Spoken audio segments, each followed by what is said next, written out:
Hi, singer and diligent practicer. So diligent that you even wanted to watch a little quick video with some practice tips. So these are some recommendations that I give to singers that I have the pleasure of working with and also that I've used myself. One of my favorite, most useful pieces of advice that was ever given to me as a singer or musician is practice at the speed at which you feel calm. That might not be performance tempo, depending on the tempo of the piece. So when you are learning a new piece, take the tempo at which you really can process very easily and take things apart. If it's too much for the mind to be singing, the notes, the rhythms, the words, the expressive dynamics, getting into character, all of those things simultaneously, take those individual pieces apart and practice them at a speed at which you feel calm and receptive. Same goes for when you are sight singing. If we're sight singing in an ensemble, the conductor sets the tempo, and the composer too. But if you're in a sight singing audition, also, there's no rush. It might feel like you're up there for 6 years when it's really only like 40 seconds. But really go at the speed at which you feel reasonably calm. You can make mental connections. You can look ahead, all of those things. When you are doing, and not if, but when you are doing vocal exercises, that kind of thing, every maybe 4 or 5 of them, and you've probably heard me say this if you've watched maybe any of the other videos I've posted under the voice category, every 4 or 5 of these, take a little moment to assess how it's going. Before you do the exercise, ideally you have some sort of interest. If you're working maybe on ooh, maybe you're incorporating feedback from your teacher about bringing the lips forward in the ooh vowel. Now that might be your kind of set interest for the exercise, and when you start to sing, other things might be interesting too, and that's fine.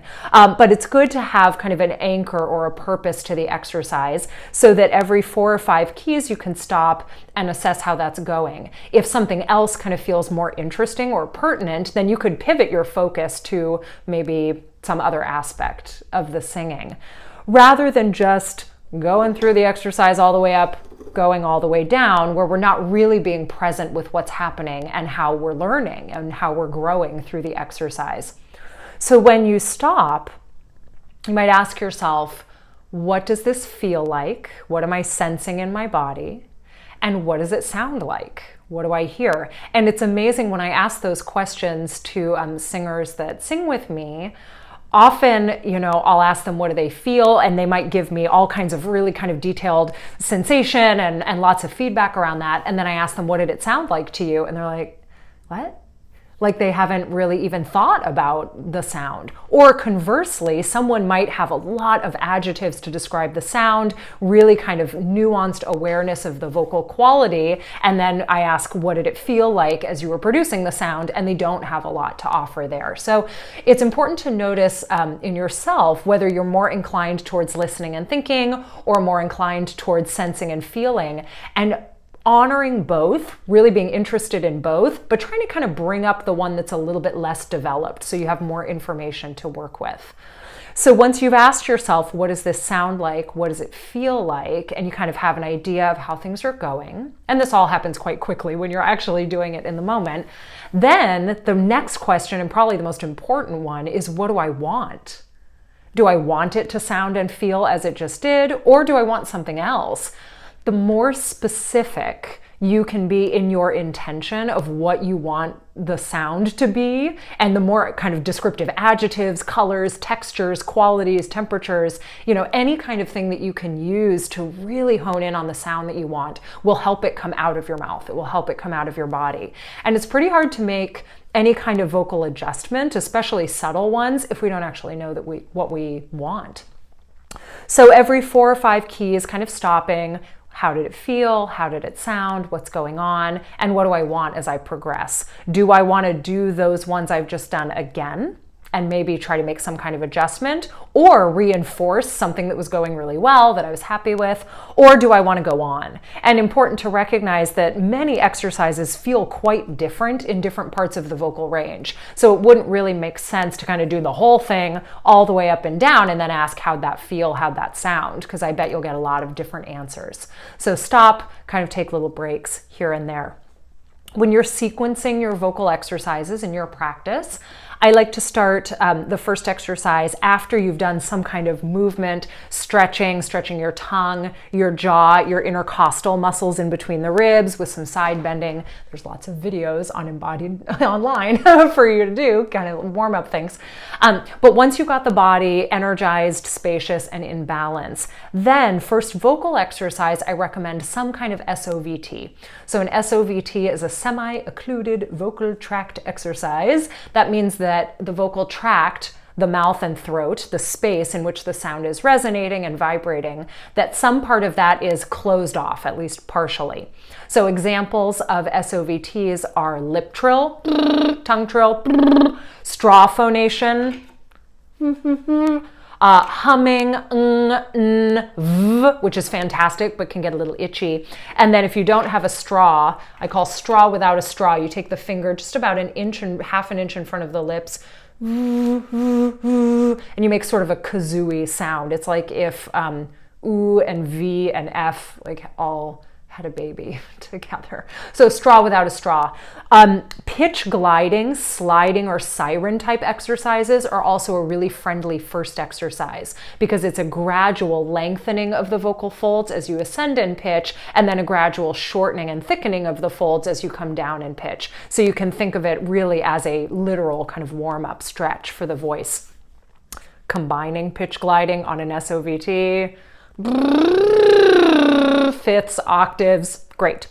Then as you progress in your exercises, it makes sense to start a little small. So maybe some permutation of the 5-note scale, kind of working in a more contained range, starting with a vowel or a syllable that feels easy, and then gradually increasing challenge. That could mean changing dynamic, changing the syllable that you sing on, or changing the vocal pattern. When you're practicing, if you're going to change a variable, good idea to just kind of be a good scientist and just change one variable, because if you change a bunch of different things, the syllable and the pattern, everything, it's hard to track kind of what might make a difference in your voice. It's easier if we change one thing at a time. Oh, if your vocal exercises can be meaningful, they will be much, much, much more expressive and rich and ultimately helpful. So singing words that actually matter to you. Where are you? Who are you? Questions, parts of the body. Sometimes when I'm working with a singer and we want to find more strength in the lower body, legs, legs, legs, singing on a body part or an area of the body, or a vocal quality that we're trying to cultivate. Smooth, steady, steady, steady. It's quite literal. So you think about going back to the intention of the exercise. What do I want from this exercise? And then developing a pattern that's conducive to that. So that's not just the melodic contour, but also the words that you sing it on can help to support that intention. And then I think a really valuable practice is in any practice session to do at least a couple minutes of performing.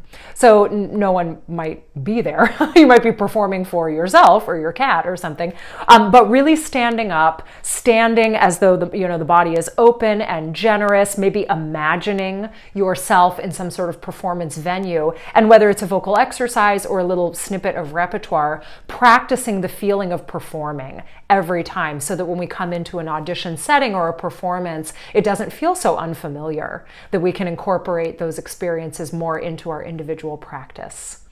So I hope there were some helpful things. I'm sure as soon as I stop this video, I'll think of 10 more things I want to say. So maybe there'll be a part 2 or 3.